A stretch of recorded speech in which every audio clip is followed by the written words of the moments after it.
primer lugar, antes de empezar este pleno, disculpar al portavoz del grupo del PP, Ángel Ordóñez, que esta tarde le era imposible asistir al pleno.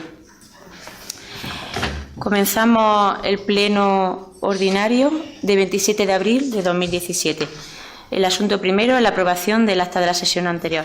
¿Alguna objeción al acta, Felipe? No. ¿Alguna objeción al acta, Carlos? Se aprueba entonces el acta, Antonio. Segundo es dar cuenta de los decretos de alcaldía que corresponden al mes de febrero y marzo de este año. ¿El Grupo Unido ha visto los decretos de alcaldía? No hemos visto nada. ¿No hay nada? ¿El Grupo del PSOE ha visto también los decretos? Sí, nada. El asunto tercero es la adhesión del Ayuntamiento al acuerdo de la Federación Española de Municipios y Provincias sobre la Declaración de Sevilla, el compromiso de las ciudades por la economía circular. Estuvimos debatiéndolo en comisión informativa y bueno, el objetivo principal es crear una Europa ecológica, circular y competitiva, donde todos los municipios de Europa se unan por el desarrollo urbano sostenible desde un enfoque integrado y sus interrelaciones con el mundo rural. Y bueno, ya que hemos ido trabajando estos años atrás por la movilidad sostenible y la economía sostenible, y fruto de ese trabajo que, como digo, llevamos muchos años haciéndolo, hemos obtenido 2 premios de movilidad sostenible del Ministerio que apoya y refrenda ese trabajo, pues creemos importante seguir trabajando por la economía sostenible, por el cambio climático, los efectos en la salud y, sobre todo, pues vertido cero, reciclaje, reducción, reutilización y el uso de la energía renovable. El dictamen de la comisión fue por parte del Grupo Unido que sí, ¿se mantiene? Se mantiene. Por el parte del PSOE fue que sí, ¿se mantiene? El asunto cuarto es el apoyo del Ayuntamiento a la resolución también de la Federación Española de Municipios y Provincias sobre la reinversión del superávit generado por las entidades locales en el último ejercicio. También estuvimos debatiéndolo en comisión. Sabéis que por normativa del Gobierno central, el superávit que se generara en las administraciones locales debería ir o debe ir mayoritariamente a cubrir toda la deuda pública, y en este caso aquellos ayuntamientos que no tienen una deuda pública generada como tal, le pedimos al Gobierno pues que este superávit que se genera en los ayuntamientos se pueda invertir en los propios ciudadanos. Estuvimos viéndolo también en las comisiones, como decía anteriormente, y el dictamen de comisión por parte de Unidos fue que sí. ¿Se mantiene, Felipe? Se mantiene. Por parte del PSOE fue que sí. ¿Se mantiene, Carlos? Se mantiene. Pues entonces, Antonio, se aprueba también.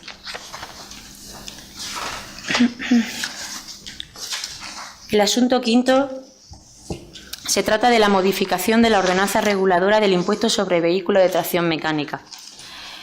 Hemos tenido varias conversaciones con gente que tiene vehículos históricos y con gente pues, que quería que estos vehículos pues, tuvieran una exención desde el Ayuntamiento en cuanto al impuesto sobre vehículos de tracción mecánica, ¿no?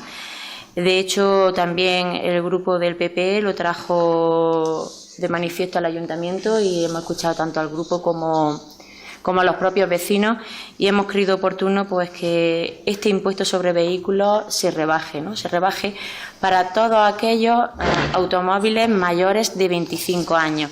Con esta medida se cumple ese objetivo de a los vehículos históricos hacerles una exención, como tienen muchos municipios de alrededor, pero también se cumple otro objetivo, y es que aquellos agricultores, que son los mayoritarios que poseen los coches de más de 25 años, puedan tener una exención del 50% del impuesto en su vehículo. Exención que tienen, como todos sabéis, que solicitar previamente al Ayuntamiento y se bonificará ya a partir del año que viene, de 1 de enero de 2018. El dictamen de comisión por parte del Grupo de Unidos fue abstención. Fue abstención, y yo sí quiero decir si se puede votar por puntos, y me explico. Creemos que el acuerdo, el punto número 2 es una contradicción con la Declaración de Sevilla que acabamos de aprobar. Yo tengo aquí la Declaración de Sevilla y dice que hay que incrementar nuestros esfuerzos para reducir los impactos ambientales, climáticos y subrayar las consecuencias positivas que un cambio de modelo hacia una economía circular supondría en términos de emisiones de gases de efecto invernadero. Entonces, creemos que, bueno, que los vehículos declarados históricos, pues no había ningún problema en apoyar en que se haga esa deducción, porque yo me he estado informando y ya desde las propias compañías de seguros se les restringe el número de kilómetros que tienen que hacer al año, y la única salida que tienen pues son a exposiciones o a concentraciones, básicamente. Y además, para declarar los históricos, pues tienen un montón de trámites y rondan los 600 euros. Entonces, ahí nos parece bien que se modifique, pues porque son coches que, aunque no tienen que pasar las pruebas de gases contaminantes, andan poco y no contaminan. Pero lo de los vehículos de 25 años, pues no entendemos qué diferencia hay con un vehículo que tenga 15 años o que tenga 18, aparte de que el de 25 años contamina menos. Los coches con más de 25 años mayormente son de gasolina, y la gasolina contamina, emite muchos más gases contaminantes que el diésel. Hemos estado viendo, Barcelona en 2019 va a prohibir que circulen los vehículos de más de 25 años. Madrid en 2025 lo va a prohibir, y Holanda en 2025 prohibirá los vehículos diésel y los vehículos gasolina. Entonces, creo que vamos en contra de lo que acabamos de aprobar, y que lo que sí se debería hacer es aprovechar esta modificación y reducir el coeficiente para que todos los pealeños puedan tener ese descuento en todos sus vehículos. Entonces, si se puede votar por acuerdo, votamos sí al primero y no al segundo. Vale, entonces proponéis que la bonificación de, como está puesto, ¿no?, que la bonificación de los catalogados como históricos, para lo cual tienen que seguir unos trámites que la verdad que son dificultosos y costosos, la bonificación sea del 100%, pero para el resto de vehículos de más de 25 años no se haga exención de ningún tipo. No, proponemos que se rebaje el coeficiente para el resto de vehículos. Vale. Pues la verdad que la declaración de Sevilla que dice, es verdad que debemos incrementar los esfuerzos en reducir las emisiones de CO2, pero también tenemos que ser capaces de compatibilizar eso y no trasladarlo solo y exclusivamente a los vehículos de más de 25 años, que bastante desgracia tienen las personas que tienen que tener un vehículo de más de 25 años, ¿no?, porque no puedan tener otro de menos años y más nuevo. Entonces, nosotros como grupo lo vemos una medida también social a la vez que económica, porque va a rebajar este impuesto en aquellos agricultores, como he dicho anteriormente, que la mayoría son los que tienen los Nissan o los vehículos de más de 25 años, Land Rover, y desde luego creemos que va a mejorar la economía, como decía, de estas actividades, a la vez también que va a permitir que aquellas personas que no puedan catalogar su vehículo como histórico, porque el trámite es de 600 hasta 1.000 euros, pues puedan tener al menos una exención, y estos vehículos que van a exposiciones o que van a carreras de algún tipo, pues puedan estar exentos, porque de la otra manera con el 100% se van a beneficiar uno. Os digo que hay en Real de Becerro uno. Entonces, modificar una ordenanza para un vehículo, la verdad que no. Queremos que alcance a más gente y sobre todo pues que ayude en estos tiempos difíciles a la economía de muchas familias, que como digo, bastante desgracia tienen socialmente de no poder tener un vehículo más nuevo, ¿no? Y ya incrementaremos los esfuerzos para reducir emisiones en CO2 desde otras parcelas también. ¿El portavoz del PSOE quiere intervenir también? Sí, nosotros es verdad que estamos de acuerdo en que son vehículos que son más contaminantes y demás, y entendemos, lo que pasa es que también entendemos la problemática del ciudadano que se ha acercado solicitándonos, porque hay familias, como bien ha dicho la alcaldesa, que es que solo tienen un vehículo y que es de más de 25 años. Que, por supuesto, esto no quita que ese vehículo pase su ITV y que, por supuesto, tenga que pasar la prueba de emisión de gases y humo como cualquier vehículo. Entonces, nosotros vamos a votar que sí a esta propuesta. Vale. Antonio, ¿te ha quedado claro? Sí. Le dicen que sí a la primera, pero no puede ser por puntos, ¿no? La propuesta de modificación la habéis dicho que no procede por puntos. Quien propone el orden del día, en este caso, decide si es por punto o no, ¿vale? Bueno, pues puede ser por puntos. Pero con el punto primero, el A, os quedáis en la bonificación del 100% para un vehículo en PER. Cumple solo uno. Sí, catalogado como histórico.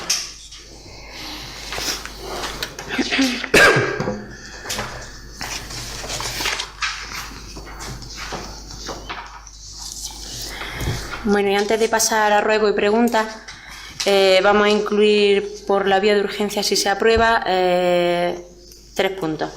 El primero es el de que no ha llegado concretamente a mediodía, y es dar cuenta de... Espera un momentillo.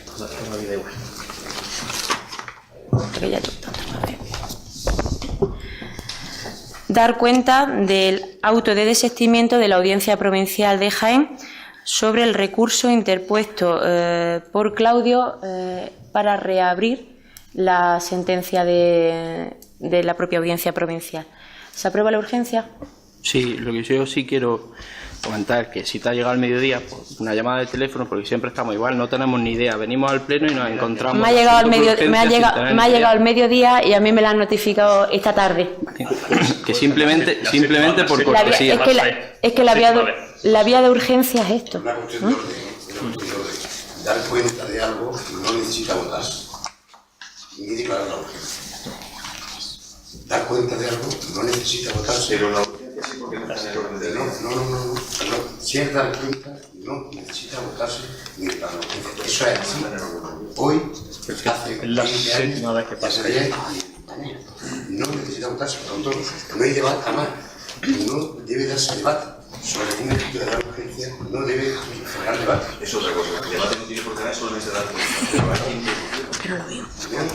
No debe generar debate si se incluye o no se incluye, ni siquiera el asunto en sí. Por tanto, no viene a cuento discutirse. Y es cierto que ha venido a las 2 del mediodía porque pensando yo en el ayuntamiento ha entrado por correo electrónico del abogado, ¿vale? Que sea algo malo, ¿no? Es algo bueno para nuestro pueblo, y yo creo que debo dar cuenta tanto a los grupos de la oposición como a la ciudadanía en general. Entonces, es decir que, bueno, que tras Transparencia se llama. la sentencia que hubo de la Audiencia Provincial ante el recurso, que los del Grupo Unidos por Peal lo conocéis, y más su portavoz, porque ha estado pendiente de todo el proceso, incluso, pues ya como hemos dicho en otros plenos, ha conocido muy de primera mano al señor que interpone el recurso, que es nuestro amigo Claudio Marín. Pues hay que deciros que después de esa sentencia, en la que salía libre el ayuntamiento, la antigua alcaldesa y 2 trabajadores del ayuntamiento que también lo habían involucrado en todo el procedimiento, incluso, bueno, pues acusando de falsificación de firma, la Audiencia Provincial dictó sentencia diciendo que no era así, que absolvía completamente al ayuntamiento, y ahora Claudio volvió a poner un recurso que la Audiencia Provincial se lo ha desestimado. Y recuerdo que era por la vía de lo penal, que era vía penal. Con lo cual, bueno, pues no sabemos si seguirá interponiendo más recursos, si seguirá haciendo cualquier tipo de actuación, pero la Audiencia Provincial le ha desestimado el auto. Y pasamos ahora a mociones. El Grupo Unidos por Peal no presenta mociones. Presenta mociones el Grupo del PSOE. ¿Se aprueba la urgencia? Sí. ¿Se aprueba la urgencia, Carlos? Bueno, la primera moción es la moción del PSOE para el apoyo a la educación pública. Lo defiende Charo. La moción que presenta el Grupo Socialista del Ayuntamiento de Peal de Becerro. Andalucía mantiene desde hace más de 30 años un modelo de equilibrio estable entre oferta educativa pública y concertada, en el que la escolarización en los centros públicos alcanza el 81% del alumnado. Este porcentaje muestra la posición clara de defensa y apoyo de la política educativa pública del Gobierno en Andalucía. Este equilibrio se puede ver alterado a raíz de las nuevas condiciones impuestas por la Ley 8/2013 del 9 de diciembre para la mejora de la calidad educativa, la LOMCE. Entre estas condiciones, la LOMCE ha modificado gravemente el criterio de planificación, que ya no se basa en las necesidades educativas de la población, sino en la demanda social, lo que podría otorgar prioridad a las entidades privadas frente a los centros públicos, por encima de las necesidades reales de escolarización del alumnado y de la gestión eficaz del presupuesto público.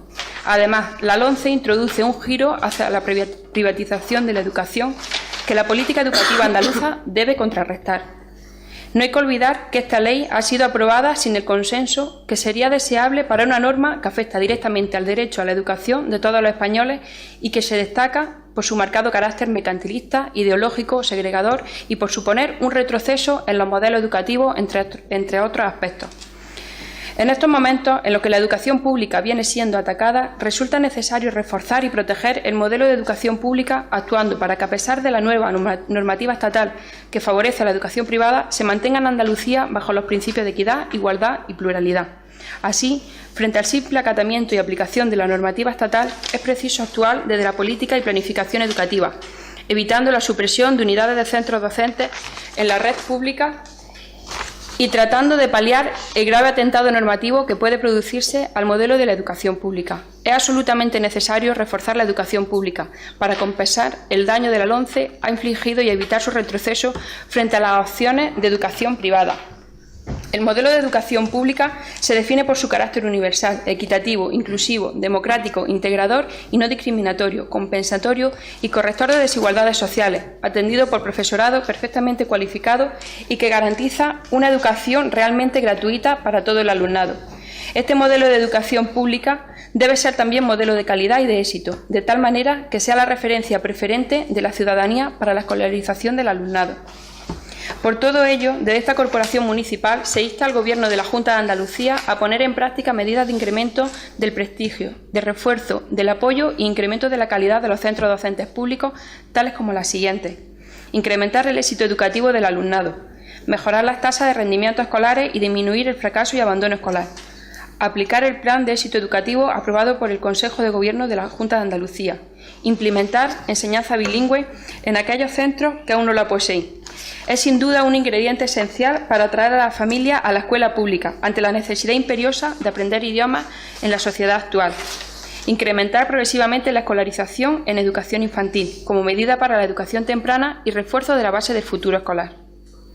Fortalecer el plan de apoyo a la familia. Un centro público se prestigia y se hace más atractivo a la demanda de la familia cuando cuenta con servicios como aula matinal y comedor escolar, por ejemplo, que permitan la conciliación de la vida laboral y familiar.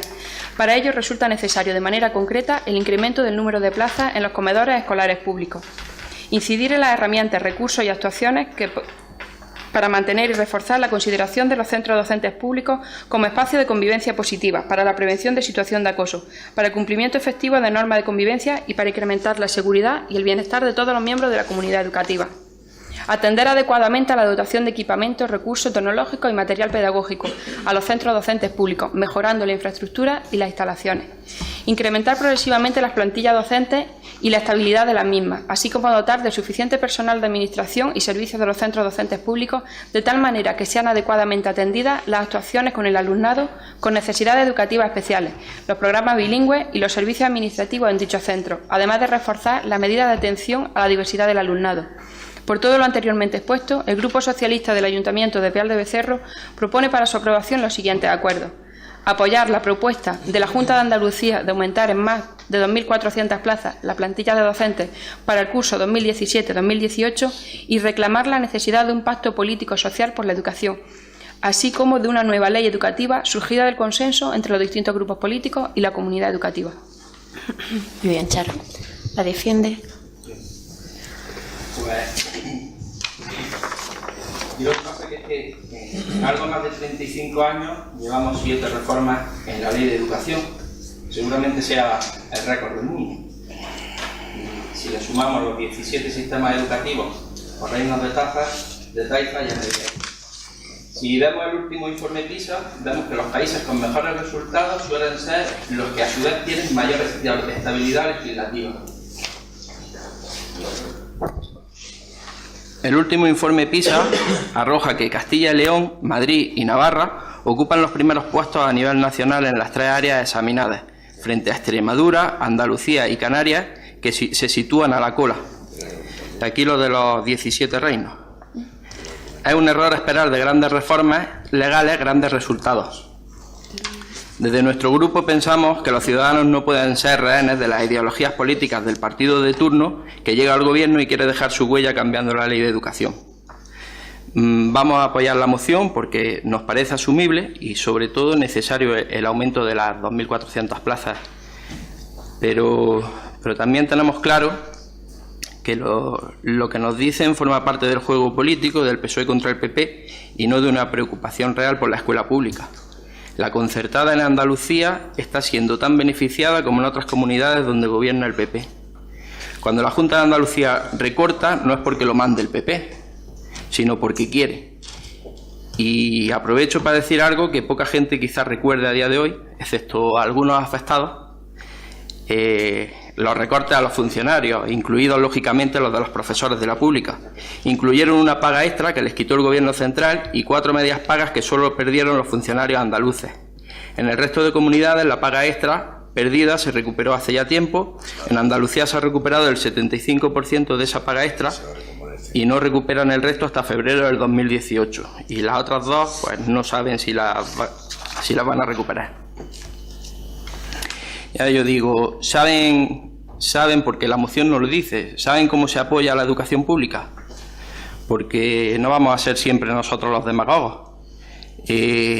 Hablan de reforzar la educación pública, pero la moción no da soluciones. A mi parecer, brindis al sol. ¿Saben que en Granada la concertada supera a la pública en más del doble? Lo que hay que hacer es apostar por no financiar más aulas concertadas y, sobre todo, fijar un porcentaje máximo de centros concertados, pero no solo a nivel nacional o a nivel general por comunidades autónomas, hay que hacerlo a nivel local. He puesto el ejemplo de Granada, pero es que Úbeda, que está aquí a 30 kilómetros, la concertada va pillando a la pública. A mí no me da risa, yo estuve mirando ayer los datos del Ministerio.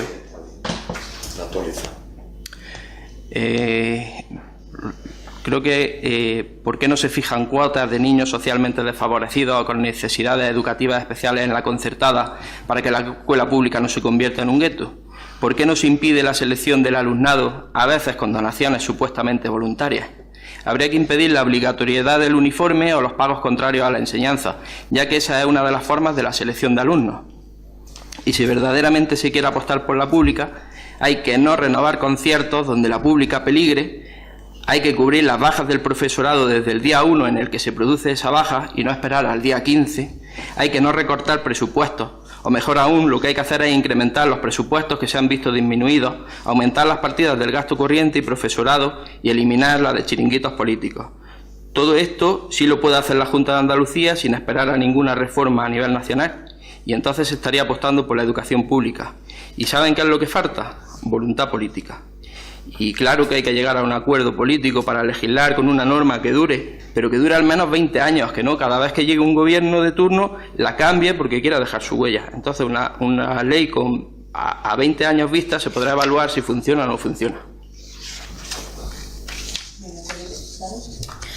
Bueno, creo que no te has informado correctamente o no con documentos de actualidad, porque en el ABC tenemos una noticia que nos dice que hay una polémica por la supresión de líneas en las escuelas de la SAFA de Linares, Úbeda y Alcalá de la Real.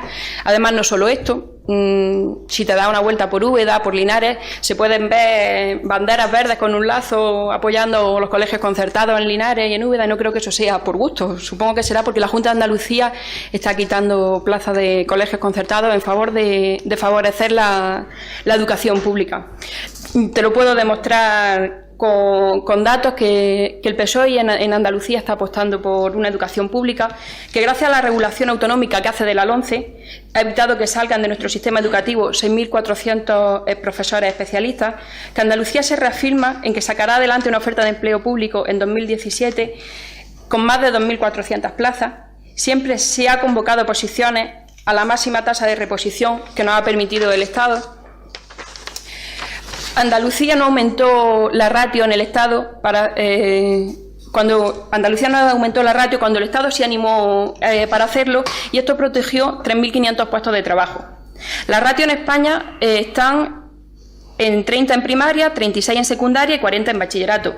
Y en Andalucía la ratio media de infantil y primaria es de 21,4%. En la enseñanza secundaria es de 26,5% y del 30,3% en bachillerato. Como están viendo, no se han aumentado las ratios en Andalucía. Andalucía es una de las 4 comunidades autónomas donde ha mejorado la ratio por alumnos profesor en la escuela pública en los 10 últimos años. En Andalucía el único descenso de la plantilla se produce en 2012 y a partir de ahí se han recuperado puestos de trabajo y así hemos aumentado la plantilla en 1.460 docentes. Se ha anunciado que el próximo curso la plantilla volverá a crecer en 2.440 docentes, para conseguir la reducción de los horarios lectivos en secundaria, de 20 a 19 horas. Esto es posible gracias al Decreto Ley 5/2016 del 11 de octubre, por el que se regula la jornada de trabajo del personal empleado público de la Junta de Andalucía y se recuperarán las 35 horas. El presupuesto andaluz en educación no universitaria ha aumentado en los últimos 3 ejercicios un 8% y un 3,8% en 2017. En la última década, el presupuesto medio en materia de educación se sitúa en el entorno al 5% del Producto Interior Bruto, muy por encima de lo destinado a educación por el Gobierno de España. Cuando con los recortes del Estado se perdió gran parte de los programas de cooperación territorial que daban oxígeno a las comunidades autónomas de forma solidaria, Andalucía los mantuvo a pulmón, de forma que no han desaparecido como ha podido ocurrir en otras comunidades autónomas. Andalucía también ha mantenido intactos en estos años los centros de formación de profesorado, los programas de apoyo a familias, las acciones de compensatoria, la gratuidad de los libros de texto o el transporte escolar, las becas autonómicas o las bonificaciones, hasta la gratuidad de servicios complementarios a la educación como el aula matinal, el comedor escolar o la enseñanza infantil, entre otros aspectos. Nuestra comunidad autónoma es la que más ha invertido en licitación de obra educativa durante la crisis. Ha puesto en marcha un plan de retirada de prefabricadas y otro de retirada de amianto, único en el país. Muy bien, Charo. Dictamen de votación. Dictamen de votación, Carlos. Tú. Sí. Ahí está mi voto. Voto. Que sí.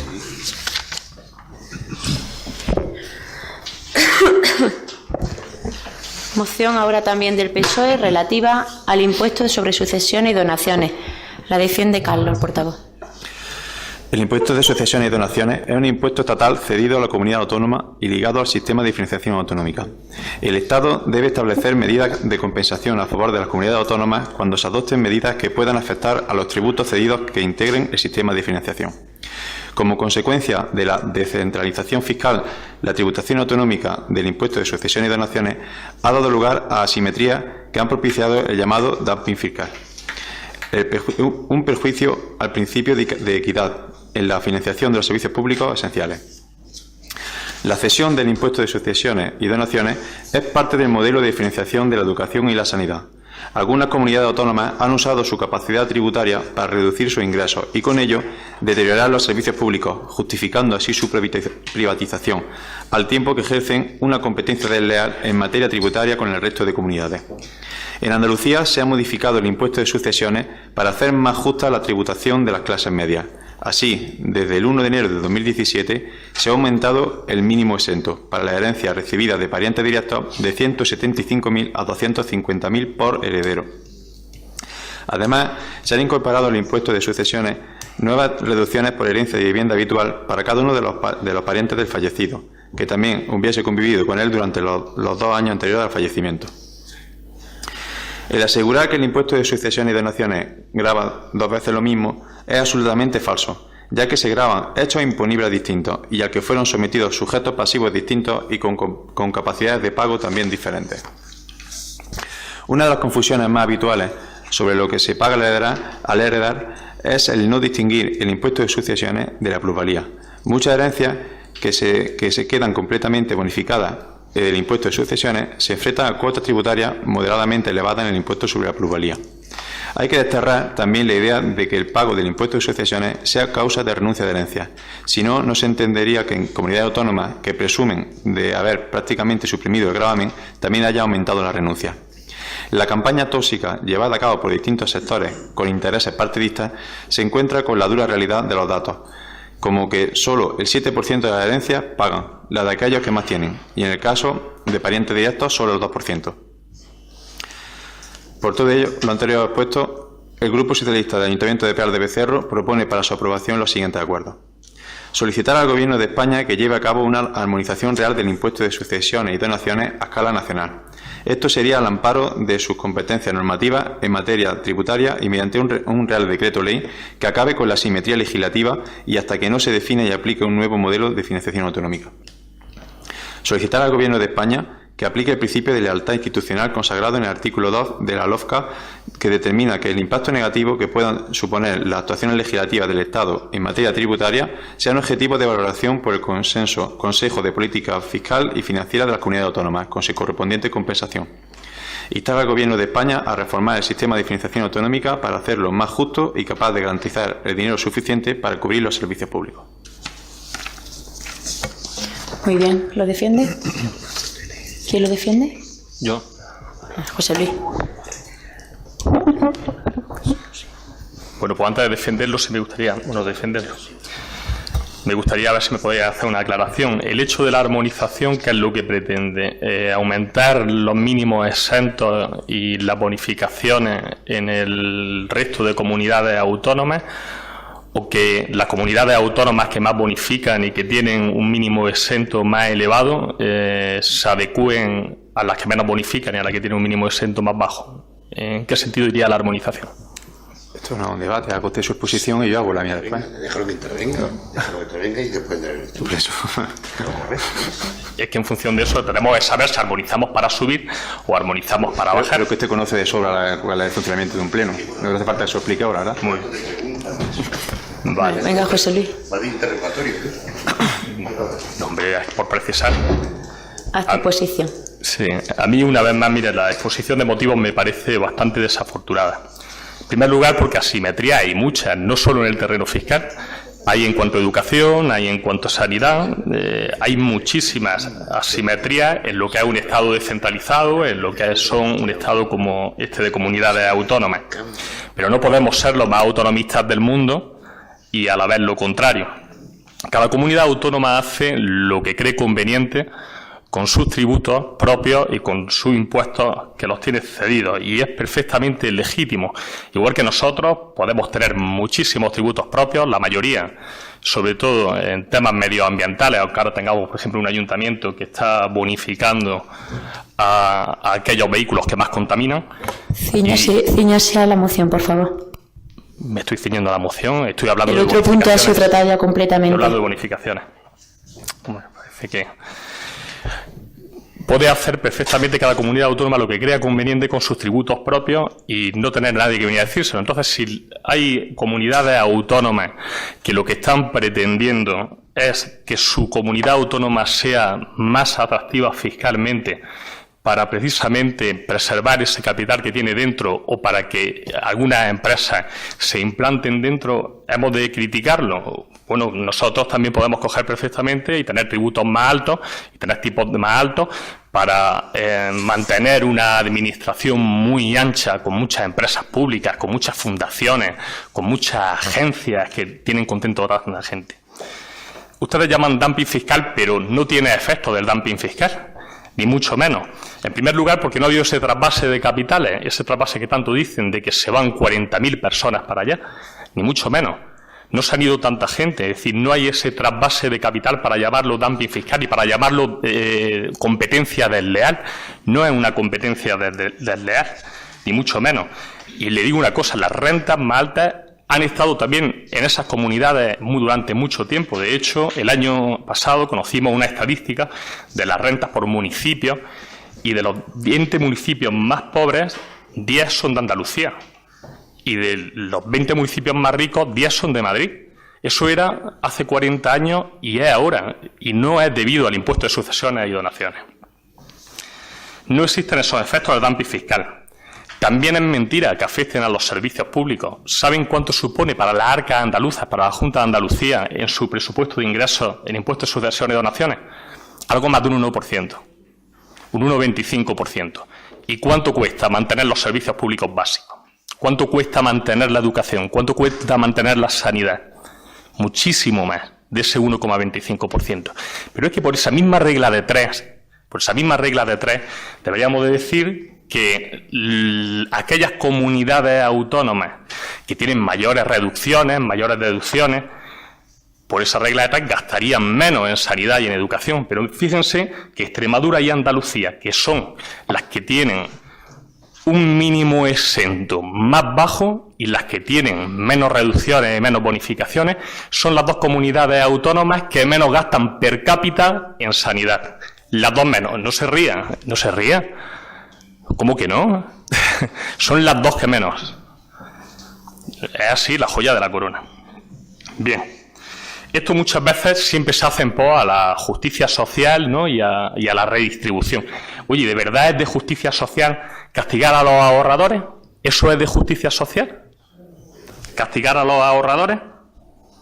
Es que no se hereda dinero líquido, y más sobre todo cuando ha habido una expansión del capital mobiliario. Lo que se están heredando, en la mayoría de los casos, son viviendas. En la mayoría de los casos, pero las viviendas hay que venderlas y no es buen momento para vender viviendas. Sin embargo, la liquidación hay que pagarla y hay que pagarla en efectivo. No es exactamente lo mismo. Bueno, hay que pagarla con liquidez. No se paga con una vivienda a cambio de una vivienda.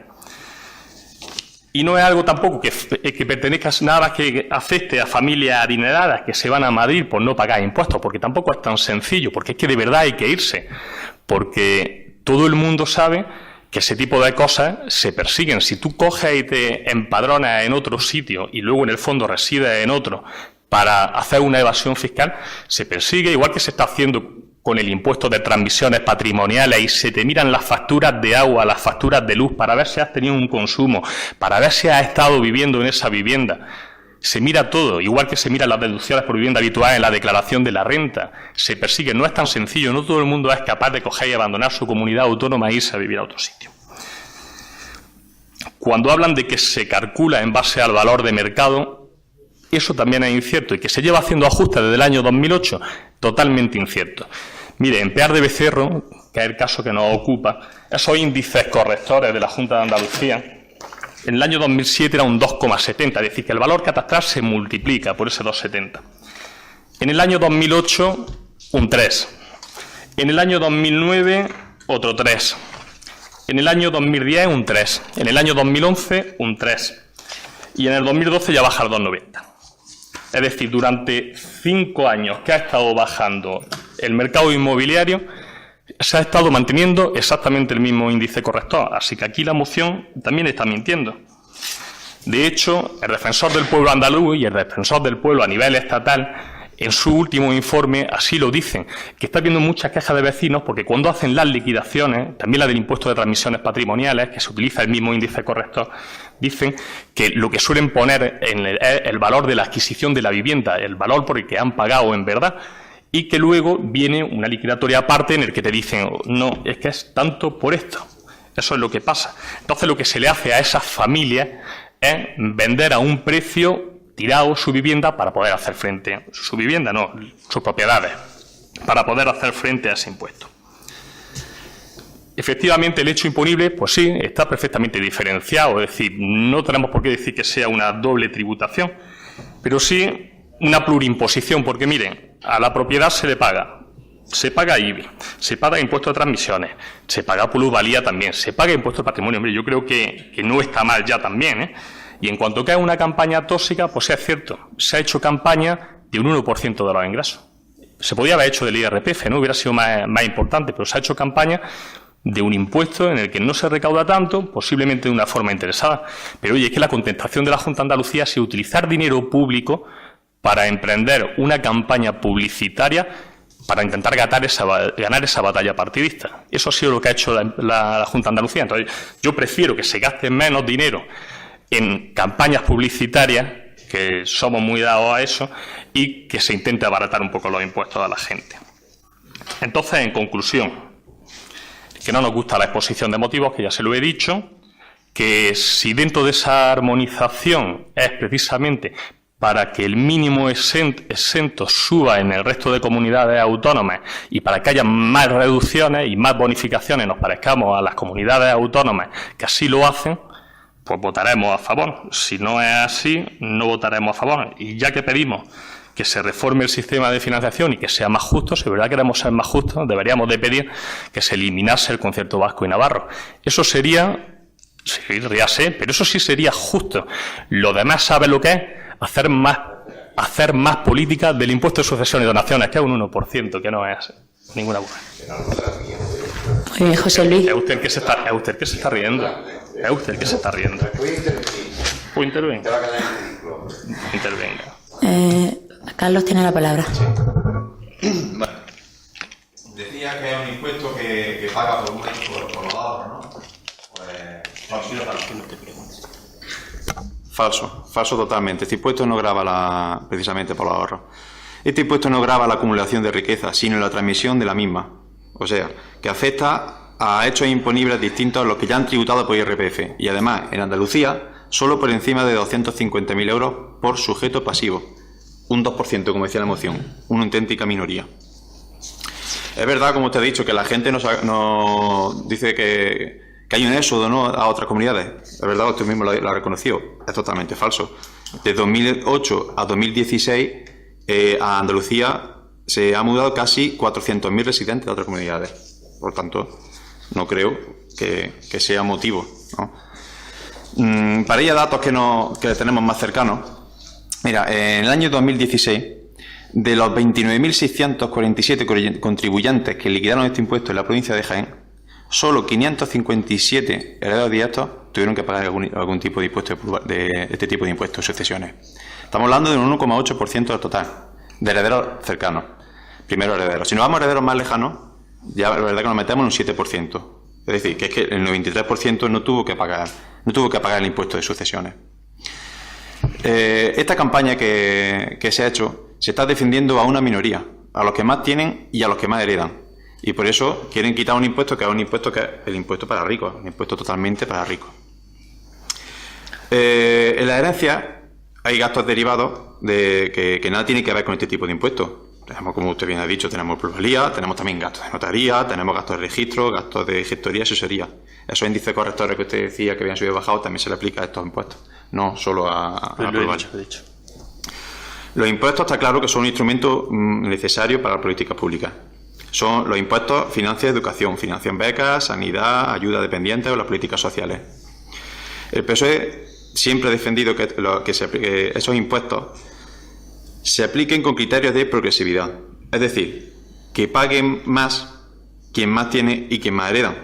Estamos totalmente de acuerdo. También, no obstante, también es verdad que hay que recordar que este es un impuesto a nivel estatal, que está cedido a las comunidades, pero un impuesto a nivel estatal.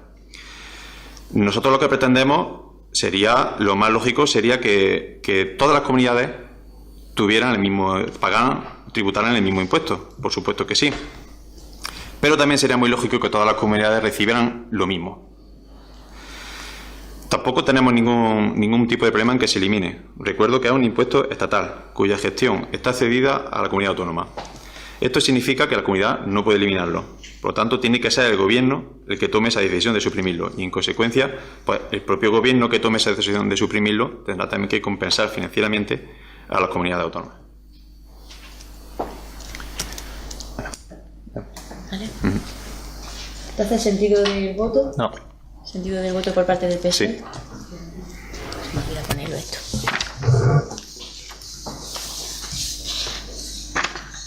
Muy bien, pues pasamos al punto último,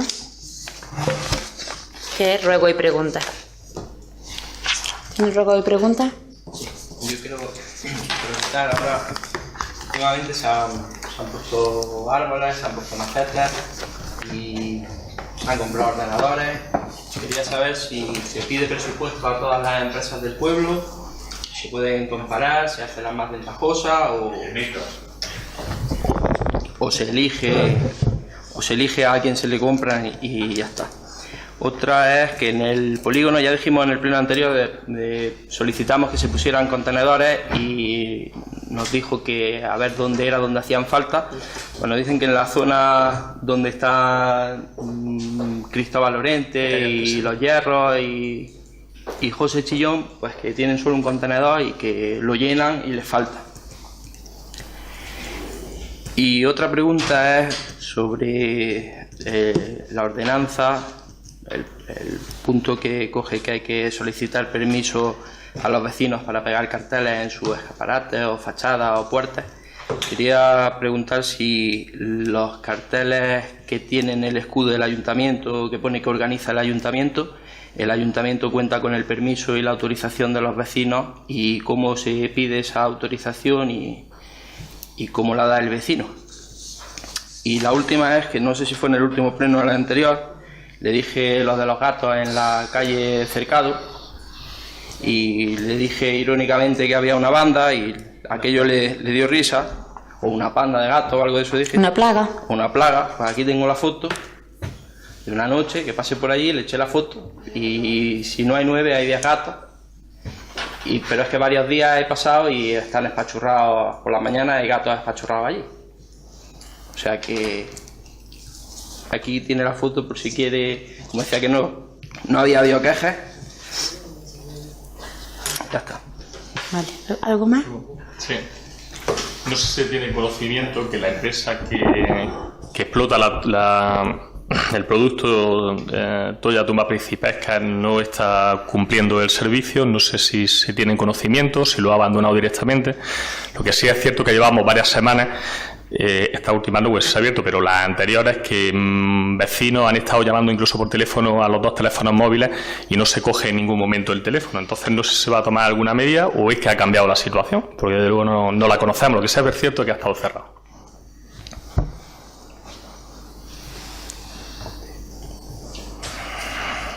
¿Ya? Sí.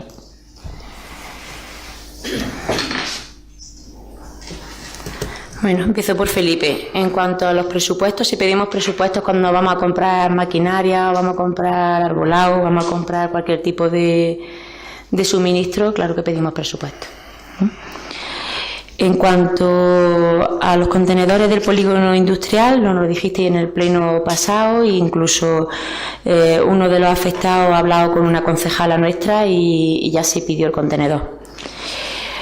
En cuanto a la ordenanza, si pedimos permiso a los vecinos para pegar carteles, normalmente los tenemos verbales, salvo que usted conozca algún caso de un vecino que no quiera que le hayamos pegado el cartel.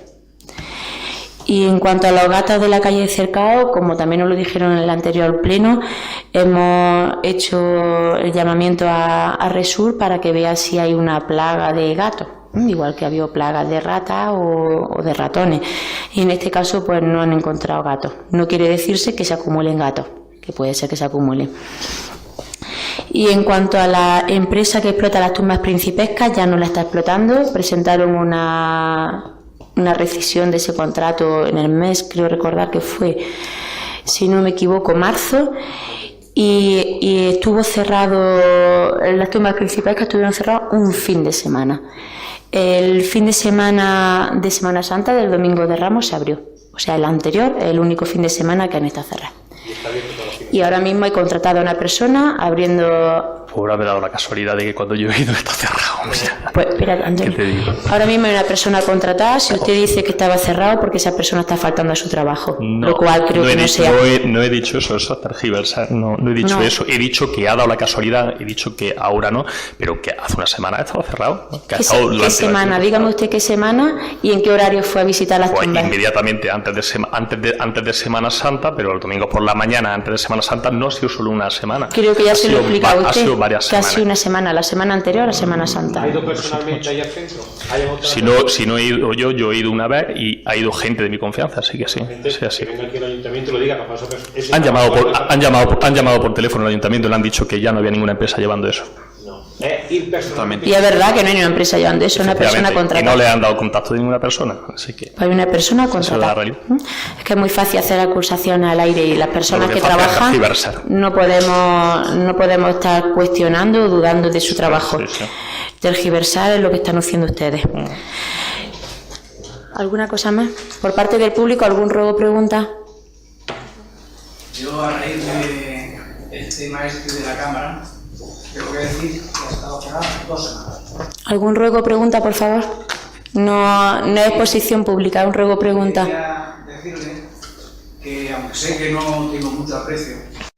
Tampoco tiene ese tipo de valoraciones, yo sí le tengo mucho aprecio. Ya lo sé. Que les hago un ofrecimiento para... Un ruego o pregunta, por favor. Un ruego o pregunta, por favor. Ruego que tengan en cuenta a partir de ahora que estoy a su disposición para cuando venga un turista, venga alguien al pueblo entre semana o cuando no tengan a alguien, por la razón que sea, para enseñar nuestro patrimonio, que estoy a su disposición gratuitamente para atender a esas personas, para llevarlos y hacer lo que haga falta. Vale, se le agradece esa disposición y la tendremos en cuenta. Hay una persona contratada para ello y, lógicamente, las personas que estén explotando cualquier tipo de servicio tienen que cumplir con todas las garantías legales de alta y de impuestos, ¿vale? Entonces, en este caso, pues ya le digo que tenemos a una persona contratada con esa finalidad. Muchas gracias. ¿Puedo preguntar? Sí, claro. Entre semanas, ¿quién atiende? Entre semana tenemos establecido que nadie, de lunes a jueves, nadie, salvo que venga un grupo que vienen de Diputación o vienen de cualquier colegio, en el cual este técnico de cultura que tenemos, que se llama Manolo, se pone en contacto con esta persona que tenemos contratada y hace esa visita. Con lo cual, entre semanas, si alguien viene con un grupo a hacer una visita, también está cubierto, pero lo notifican con antelación. ¿Alguna cosa más? Bueno, pues acabamos el pleno.